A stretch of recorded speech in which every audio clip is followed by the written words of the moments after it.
Hi అండి, welcome back to our channel. ఈరోజు recipe వచ్చేసి ఎగ్ బిర్యానీ. ఈ ఎగ్ బిర్యానీని చిన్నపిల్లలు కూడా చాలా ఈజీగా చేసేయచ్చు, వచ్చి రాని వాళ్ళు కూడా. చాలా టేస్టీగా ఉంటుంది, పిల్లలు అయితే చాలా ఇష్టంగా తింటారనమాట. ఈ బిర్యానీని చాలా ఈజీగా చేసేయచ్చు. దీన్ని కుక్కర్లో అయినా చేయొచ్చు, విడిగా అయినా చేసుకోవచ్చు. బ్యాచిలర్స్ కూడా ఈజీగా చేసేసుకోవచ్చు.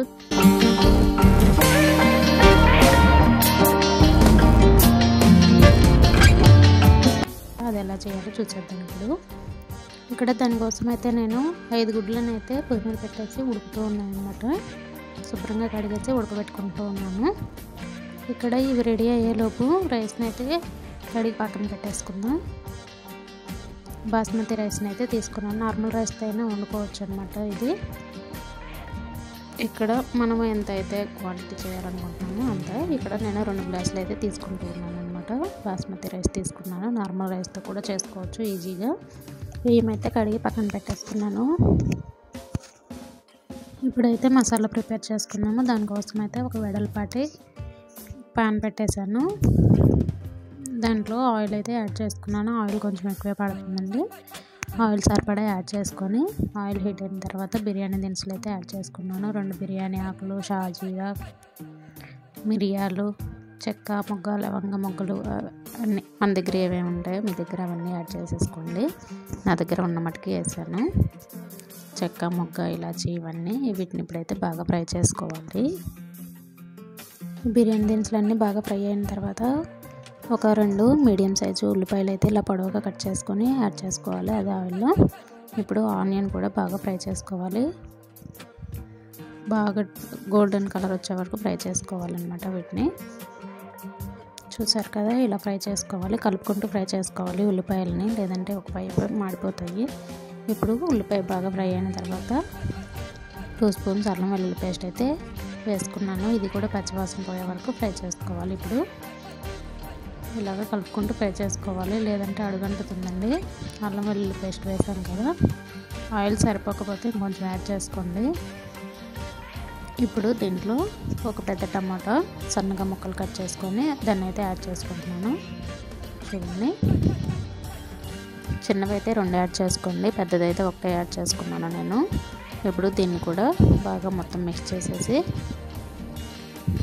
కొంచెం ఫ్రై అయిన తర్వాత ఇప్పుడు 3-4 పచ్చిమిర్చిని అయితే ఇలా మధ్యలో కట్ చేసి యాడ్ చేసుకుంటున్నాను. ఇప్పుడు వీటన్నిటిని బాగా ఫ్రై చేసుకోవాలి మొత్తం కలుపుకుంటూ. కారం యాడ్ చేసుకున్న పని అయితే పచ్చిమిర్చి తక్కువ యాడ్ చేసుకోవాలి. కారం వేసుకోము అనుకుంటే పచ్చిమిర్చి వేసేసుకోండి, ఇంకా టేస్ట్కి సరిపడా సరిపోతుంది. మరి చప్పగా ఉంటే బాగోదు, కొంచెం స్పైసీగా ఉంటేనే బాగుంటుంది బిర్యానీ అనేది. చూసారు కదా, ఇలాగ మిక్స్ చేసుకుంటూ టమాటో అనేది సాఫ్ట్గా వచ్చే వరకు ఫ్రై చేసుకోవాలి. ఇప్పుడు మూత పెట్టేసి ఫ్రై చేసుకుంటున్నాను దీన్ని అయితే నేను. చూసారు కదా, మూత తీసి మధ్య మధ్యలో కలుపుకుంటూ చూసుకుంటూ ఉండాలి, లేదంటే మాడిపోతాయి కదా. మూత తీసి మళ్ళీ ఒకసారి బాగా మిక్స్ చేసుకుంటున్నాను. టమాటో సాఫ్ట్గా అయిందా లేదా అని చెక్ చేసుకుంటూ కలుపుకుంటూ ఉండాలి. ఇలాగా ఏదైనా సరే మూత పెట్టాము అంటే మధ్య మధ్యలో మిక్స్ చేసుకుంటూ కలుపుకుంటూ ఉండాలన్నమాట. ఒకేసారి మూత పెట్టేసి 10 నిమిషాల తర్వాత తీస్తే మాడిపోతుంది కదా, అందుకని చెప్పేసి మధ్య మధ్యలో కలుపుకుంటూ మూత పెట్టుకుంటూ ఫ్రై చేసుకోవాలి. చూడండి, ఇప్పుడు టమాటో అనేది బాగా సాఫ్ట్గా అయిపోయింది కదా. పచ్చిమిర్చి, టమాటా ఇవన్నీ బాగా ఫ్రై అయ్యాయి. ఇప్పుడు కరివేపాకు, కొత్తిమీర, పుదీనా అయితే యాడ్ చేసుకోండి, మీ దగ్గర ఏముంటే అవి. నా దగ్గర కరివేపాకు, కొత్తిమీర లేదనమాట, పుదీనా ఉంది, యాడ్ చేసుకున్నాను. ఇప్పుడు ఇదంతా బాగా కలుపుకోవాలి. కరివేపాకును కూడా బాగా ఫ్రై చేసుకోవాలి దీంట్లో. ఇప్పుడు కరివేపాకు, పుదీనా బాగా ఫ్రై అయిన తర్వాత టేస్ట్కి సరిపడా 1 స్పూన్ కారం అయితే యాడ్ చేశాను. కొద్దిగా జీరా, ధనియాల పొడి అయితే యాడ్ చేసుకున్నాను. 1 స్పూన్ ధనియాల పొడి, 1 స్పూన్ జీరా పొడి అయితే. ఇది కొంచెం గరం మసాలా 1.5 స్పూన్ అయితే వేసుకున్నాను. గరం మసాలా వేసుకుంటేనే బిర్యానీ టేస్ట్ బాగుంటుంది. బిర్యానీ మసాలా ఉన్నా యాడ్ చేసుకోవచ్చు. నా దగ్గర గరం మసాలా ఉంటే యాడ్ చేసుకున్నాను. ఇప్పుడు ఇది మొత్తం పచ్చివాసన పోయే వరకు బాగా ఫ్రై చేసుకోవాలి. ఇలాగ కలుపుకుంటూ ఫ్రై చేసుకోవాలి. చూసారు కదా, ఆయిల్ అనేది పైకి వచ్చేస్తుంది కదా, అలా వచ్చిందంటే ఫ్రై అవుతున్నట్టు. ఇప్పుడు కొద్దిగా 2 స్పూన్లు గట్టిగా ఉన్న పెరుగుని అయితే యాడ్ చేసుకొని మొత్తం బాగా కలిపేసుకోవాలి. పెరుగు వేసుకోవడం వల్ల బిర్యానీ టేస్ట్ అనేది బాగుంటుంది. చూసారు కదా, ఇలాగా మొత్తం బాగా కలుపుకోవాలి ఆయిల్లో కలిసే వరకు. లేదంటే విడిగా ఒక గిన్నెలో అయినా మెత్తగా స్మాష్ చేసి ఇలా వేసేసుకోవచ్చు. దీంట్లో వేస్తే విరిగిపోతుంది, కొంచెం పలుగ్గా ఉంటుంది అనుకుంటే విడిగా కలిపేసుకొని యాడ్ చేసుకోవచ్చు. ఇలాగా మొత్తం కలిపేసుకున్న తర్వాత చూసారు కదా, ఆయిల్ అనేది పైకి వస్తుంది.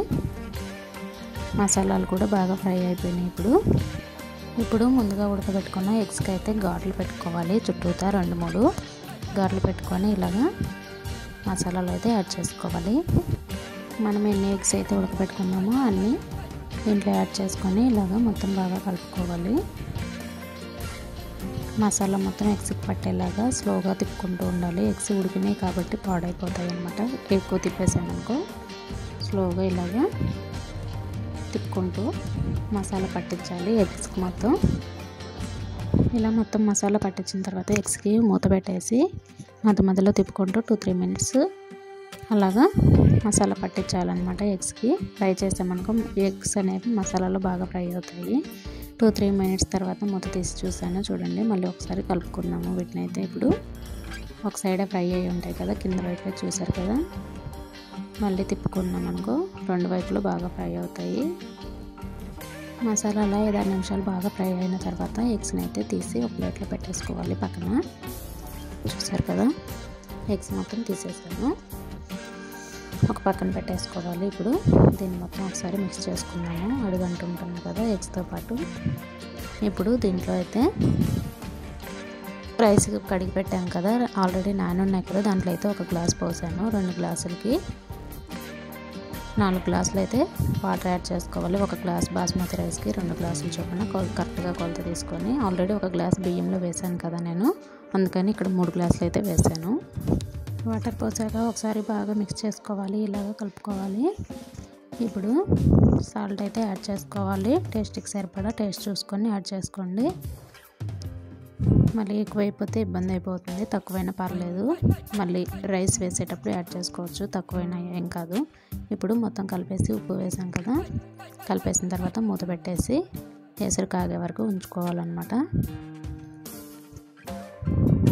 ఒకటి 2-3 మినిట్స్ అయితే ఎసరు కాగిపోతుంది. చూసారు కదా, మంటని హై ఫ్లేమ్లో పెడితే ఫాస్ట్గా కాగుతుంది అనమాట. ఇలా మరిగే టైంలో ముందుగా కడిగి పక్కన పెట్టుకున్నాం కదా, ఆ రైస్ని అయితే వాటర్తో పాటు యాడ్ చేసుకోవాలి.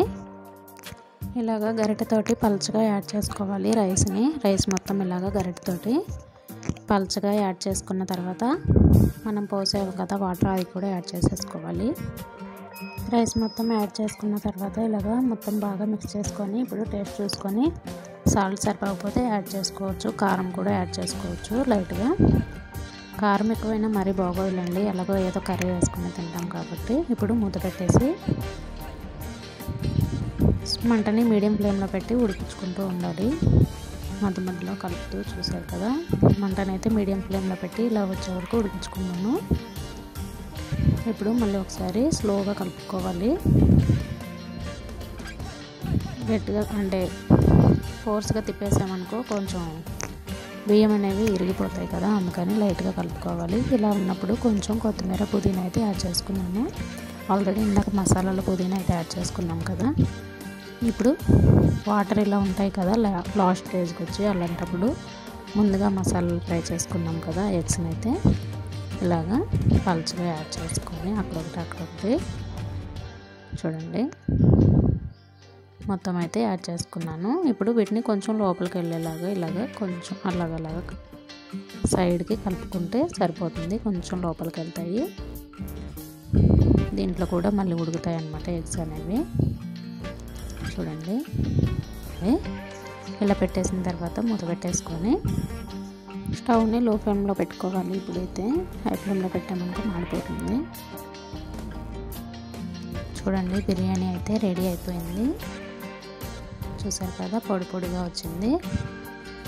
ఎగ్స్ కూడా బాగా ఉడికాయి, చాలా పొడి పొడిగా ఉంది. ఎసరు కరెక్ట్గా వేసుకున్నాం అనుకో బిర్యానీ కరెక్ట్గా రెడీ అవుతుంది అనమాట. ఇప్పుడు మూత పెట్టేసుకొని ఒక 5 మినిట్స్ అలా వదిలేద్దాము. ఈలోపు కొంచెం తేమ ఏమైనా ఉన్నా కూడా పీల్చేసుకుంటుంది. అప్పుడు బిర్యానీ అనేది పొడి పొడిగా రెడీ అవుతుంది. చూడండి, అంటే వేడిగా తీసామనుకో కొంచెం ముక్క అంటే ఇరిగిపోతుంది కదా రైస్ అనేది. ఇప్పుడైతే నీట్గా పొడి పొడిలాడుతూ వస్తుంది అనమాట బిర్యానీ అయితే. చూసారు కదా టేస్టీ ఎగ్ బిర్యానీ అయితే చాలా ఈజీగా ప్రిపేర్ చేసేసుకున్నాం కదా. కొంచెం టైం పడుతుంది కానీ ప్రాసెస్ మొత్తం ఈజీయేనండి. తప్పకుండా ట్రై చేయొచ్చు బిగినర్స్ కూడా, బ్యాచిలర్స్ కానీ. చాలా టేస్టీగా ఉంటుంది, పిల్లలు కూడా చాలా ఇష్టంగా తింటారు. చూసారు కదా, వీడియో కానీ నచ్చితే లైక్, షేర్, కామెంట్ చేయండి. అలాగే మన ఛానల్ ఫస్ట్ టైం చూస్తున్నట్లయితే సబ్స్క్రైబ్ చేసుకోవడం మర్చిపోవద్దు. ఇలాంటి మరెన్నో వీడియోస్ కోసం పక్కనే ఉన్న బెల్ ఐకాన్ అయితే క్లిక్ చేసుకోండి. Thank you for watching. Bye bye.